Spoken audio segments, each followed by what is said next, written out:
आर्थिक बजट सन 2024 में आप सभी का हार्दिक अभिनंदन। आज हम समझने जा रहे हैं क्या हम आर्थिक लक्ष्य को प्राप्त कर पाएंगे इस सन 2024 में, क्या वो मुकाम हासिल हो पाएगा जो हमने सोचा है। इसी बात की जानकारी के लिए हमने बेस रखा है 4 ग्रहों का, जिसमें लंबे अवधि तक चलने वाले अर्थात पूरे के पूरे 2024 में आपका साथ देने वाले जो 4 ग्रह बनते हैं, राहु, केतु, शनि और देवगुरु बृहस्पति। वास्तव में देखा जाए तो आपके जो वित्त मंत्री बनते हैं अर्थात आपके धन के जो स्वामी बनते हैं, यही बनते हैं देवगुरु बृहस्पति। और यही देवगुरु बृहस्पति ठीक आपके 6ठे भाव पर सुशोभित हो रहे हैं। माना जाए तो ये धन का स्थान हो गया और ये जो स्थान जहाँ पर ये समाहित है वो स्थान प्राप्ति का हो गया। इस परिप्रेक्ष्य से यदि देखा जाए तो ये सन 2024 आर्थिक लक्ष्य को हमें दिला सकता है, आर्थिक प्राप्ति करा सकता है। लेकिन ये देवगुरु बृहस्पति मात्र आपके जीवन पर रहेंगे 31 अप्रैल सन 2024 तक। इसके बाद ये अपना गोचर परिवर्तन करके एक घर आगे चले जाएंगे अर्थात सप्तम भाव पर ये प्रविष्ट हो जाएंगे। आप इसे मान सकते हैं कि देवगुरु बृहस्पति आज 1 मई का दिन है और हम पहुंच गए हैं सप्तम भाव पर। अब स्थिति क्या रहेगी भाई, आपके पैसे को खींचेंगे सप्तम भाव पर। दसम भाव से दसम भाव होने के कारण सप्तम भाव ही आपका कर्म क्षेत्र है, आपका करियर है। अर्थात ये पूरे साल विशेष करके आपके कैरियर में उन्नतिदायक आप इसे मान सकते हैं। आप यदि व्यापार करते हैं, व्यापार भाव पर ही आए हुए हैं। और सबसे बड़ी बात यह हो गई, काल पुरुष की कुंडली में 2 नंबर की जो राशि होती है वो धन का प्रतीक होता है। दूसरी तरफ से देवगुरु बृहस्पति स्वयं एक भाग्य के देवता माने गए हैं और आपके तो वित्त मंत्री हैं ही। इस हिसाब से देखा जाए तो कोई बड़े आर्थिक लक्ष्य को आपके कैरियर के माध्यम से निकाल कर दे सकते हैं। भाई आप हो या हम हो, हमें धन की प्राप्ति कहाँ से होगी? अपने कर्मों के द्वारा होती है। ठीक इसी प्रकार से देवगुरु बृहस्पति का यहाँ पर आना आपके कैरियर में जागृति करा सकता है। अब यहाँ से देखा जाए केतु देवता को, क्योंकि यही केतु देव आपके लाभ भाव पर है। माना जाता है केतु जिस स्थान पर होते हैं वहां पर लाभ प्राप्ति में विलंब होता है। तो क्या ये 2024 तक आपके लाभ भाव पर रहेंगे? तो क्या पूरे 2024 तक आपके लाभ में विलंब होगा? नहीं, इसे समझिएगा।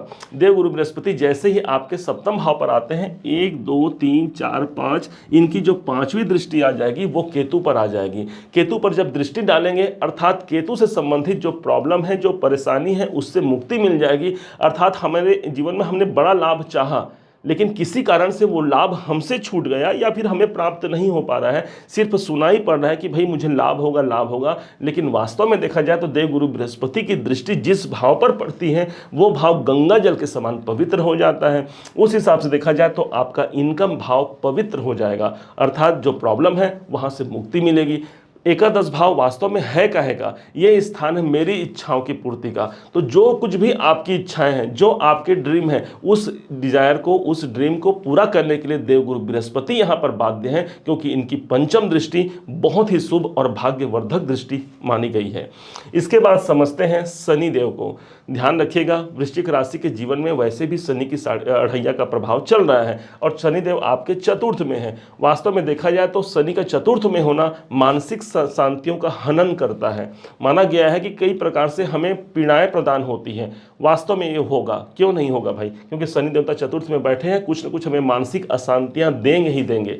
लेकिन ध्यान दीजिएगा, यदि आपके लक्ष्य ऊंचे हैं, आपके लक्ष्य यदि बड़े हैं तो कुछ अशांतियां आएंगी जीवन में, कुछ स्ट्रगल हमारे जीवन पे आएंगी। लेकिन यदि लक्ष्य जिसका बड़ा होता है उसके जीवन में जो स्ट्रगल, जो समस्याएं होती हैं वो कोई छोटी नहीं होती। आप देखिए जो बड़े ओहदे पर बैठे हुए हैं, जो बड़े लोग हैं, जो बड़े धनवान लोग हैं, क्या नॉर्मल अपने जीवन में कंफर्ट जोन पर बैठ करके वो अपने जीवन को, लक्ष्य को प्राप्त कर पाए होंगे? कभी नहीं। इसी प्रकार से शनि देवता कह रहे हैं कि भाई आपको कंफर्ट जोन से बाहर निकलना है और आपको कर्म करना है, मेहनत करना है, प्रयास करना है, तब मैं जाकर के आपको सफलता दूंगा। और इसी बात की सार्थकता को पुष्टि करते हुए शनि देवता ने जब 7वीं दृष्टि आपके दसम भाव पर दिया, इसका मतलब यही हो गया कि करियर भाव पर, करियर के स्वामी की दृष्टि, कर्म क्षेत्र में एक बड़ी प्रगति, बड़ी उन्नति आपको देखने को मिल सकती है।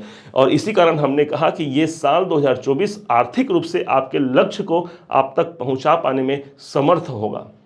अब शनि देवता के पास एक दृष्टि और है जो कि इनकी तीसरी दृष्टि है। तीसरे दृष्टि से ये सीधे आपके छठे भाव को देखेंगे। छठा भाव मेरे मेहनत का होता है, अर्थात ये साल 2024 आपके मेहनत का आपको परिणाम दिलाएगा। जहां पर भी आपने अपना समय लगाया है, अपना मेहनत लगाया है, उनका परिणाम आपको मिलकर ही रहेगा। आप सब जानते हैं शनि देवता विलंब के स्वामी होते हैं, वो देते हैं तो भी धीरे धीरे और जब लेते हैं तो भी धीरे धीरे। इस कारण से भाई कितना विलंब होगा, सन 2023 में जो विलंब होना था वो सब हो गया। अब सन 2024 का आगाज हो चुका है, ऑलरेडी हम फरवरी के महीने में खड़े हैं। तो इस हिसाब से देखा जाए शनि देवता आपके कोई प्राप्तियों को दर्शा सकते हैं, क्योंकि यही स्थान आपके प्राप्तियों का है।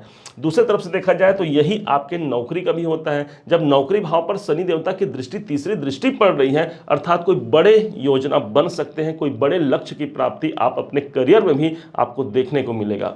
दूसरे तरफ से देखा जाए, हमने अब समझा गुरु को, केतु को और शनि को, अब समझते हैं राहु को। क्योंकि राहु के पास लिमिटलेस ग्रह किसी को माना गया है वो राहु है, कोई इनके पास लिमिट नहीं है। और यही राहु आपके पंचम पे है।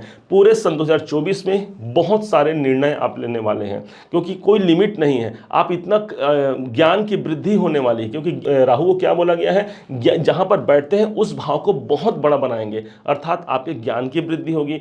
आप हो अथवा हम हो, अपने जीवन में हम उतना ही धन कमा पाते हैं जितना हमारा ज्ञान होता है। कहा भी गया है शिक्षा देख करके भिक्षा मिलती है, अर्थात ये पूरा साल आपके ज्ञान में वृद्धि कारक और विशेष तौर पर आपके शेयर मार्केट के द्वारा भी आपको धन दिला सकता है। राहु का सीधा संबंध शेयर मार्केट से होता है और पंचम भाव हमारा शेयर मार्केट ही होता है। किसी भी कोई अनअर्न मनी है वो आपको यहाँ पर प्रदान करा सकते हैं राहु देवता। अब राहु की जो दृष्टि है उस पर विचार कीजिए। राहु सीधे आपके इनकम भाव को देख रहे हैं, 11वां घर जहां इनकी दृष्टि है। ऑलरेडी गुरु की दृष्टि तो पड़ ही रही है, अभी आपने देखा था, अब राहु की दृष्टि भी पड़ेगी, अर्थात कोई बड़े इनकम निकाल करके हमें दे सकते हैं। कोई बड़ा मुकाम हम चाहते हैं अपने लक्ष्य की प्राप्ति के लिए, यहां पर हमें मिल सकता है। ये एक ऐसा ब्लूप्रिंट है जो आप बार बार सुन करके, बार बार देख करके एक ऐसी योजना बना सकते हैं कि हाँ भाई मुझे ऐसा काम करना है इस सन 2024 में।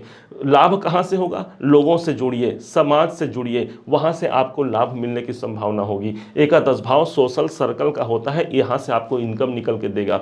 राहु बैठे हैं, अर्थात मुझे अपना ज्ञान, अपना टैलेंट को बढ़ाना है, अर्थात मुझे वहां से लाभ मिलने की संभावना 100% बैठती है। अब समझते हैं कौन से वो बेहद अच्छे से और सरल उपाय होंगे जिन उपाय के माध्यम से हम जल्दी ही आर्थिक रूप से सफल हो जाएं। भूलिए मत कि आपके देवगुरु बृहस्पति आपके वित्त मंत्री होते हैं। सदैव के लिए ये देवगुरु बृहस्पति आपके धनेश होते हैं। इस हिसाब से देवगुरु बृहस्पति को सबसे अच्छा मजबूत बनाने का जो अच्छा तरीका है, घर के मंदिर में एक बृहस्पति यंत्र अथवा गुरु यंत्र की स्थापना कर सकते हैं। नित्य जब आप पूजा करते हैं, पूजा के दौरान जब बाकी सभी देवी देवताओं का आप आरती करते हैं, चंदन बंदन करते हैं, उसी समय पर देवगुरु बृहस्पति के इन यंत्रों का आप पूजा कर सकते हैं।